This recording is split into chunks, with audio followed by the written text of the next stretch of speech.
Déjà 2 ans que je suis monteur vidéo freelance. 2 ans de haut et de bas, 2 ans parsemés de moments où j'ai plusieurs fois eu envie d'abandonner, mais aussi 2 ans de très belles expériences à travailler avec des créateurs et entrepreneurs à travers le monde. 2 ans durant lesquels j'exerce ma passion de manière lucrative. Alors quel est le bilan et quelles sont les difficultés auxquelles j'ai dû faire face pendant ces 2 ans? Avis aux aspirants monteurs vidéo freelance, aux débutants ou même aux professionnels, restez scotchés devant cette vidéo où je parlerai de mon périple en tant que monteur vidéo freelance depuis 2 ans.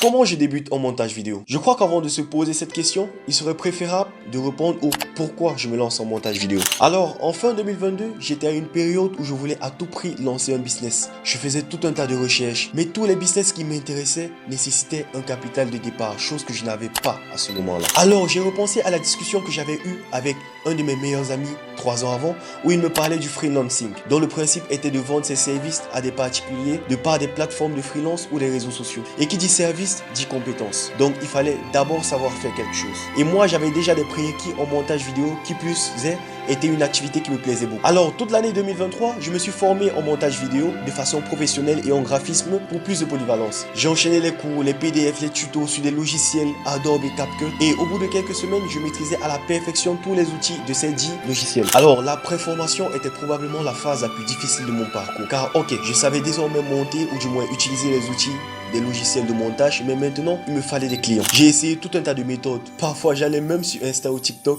et je commentais sous des publications de créateurs et d'entrepreneurs. Salut, je suis monteur vidéo freelance débutant et je cherche des clients. Et dans un début, parfois même je proposais des services gratuits afin de me créer une base de clientèle. C'était vraiment pas évident. Et c'est à ce moment que j'ai compris une chose. Tu peux maîtriser les rouages du montage autant que tu veux. Si tu n'arrives pas à trouver les clients, ça ne t'aura servi à rien. Début janvier 2024, un jour je suis tombé sur l'annonce d'une agence de montage vidéo qui cherchait de nouveaux monteurs. J'ai postulé et j'ai été pris. Jusqu'aujourd'hui, je les remercie énormément car c'est grâce à eux que j'ai vraiment pu être initié dans le domaine. Après 3 mois de travail ensemble, j'étais désormais prêt à m'envoler de mes propres ailes.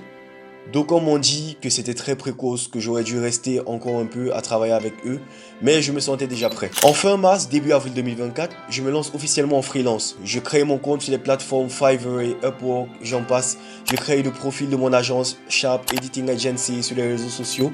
Dans les premiers temps, ce n'était pas vraiment facile, mais avec des conseils et l'expérience que j'avais accumulée quand je travaillais en agence, je savais comment attirer du trafic et de la clientèle. En quelques mois, je me suis fait un beau petit carnet d'adresses, ce qui augmentait ma crédibilité sur les plateformes de freelance et mes réseaux. Alors, en 2 ans d'exercice en tant que monteur vidéo, j'ai vécu de très belles expériences et j'ai surtout fait la connaissance de tout un tas de personnes à travers le monde pour qui je travaillais et j'en apprenais tout autant sur un tas de domaines.